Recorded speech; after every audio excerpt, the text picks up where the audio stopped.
A day in my life. Halo sobat semua. Kegiatanku pagi ini diawali dengan membersihkan tempat tidur,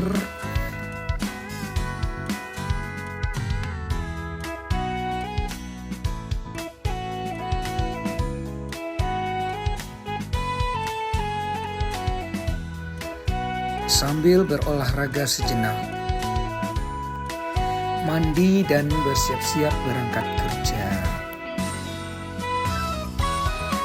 Ya, tidak lupa juga berias dulu sebelum go to school.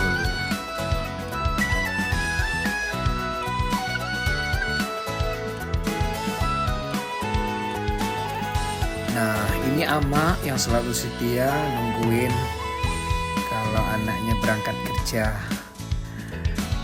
Dan inilah SDN 03 Cupa, Kecamatan Gunung Talang, Kabupaten Solo, Sumatera Barat.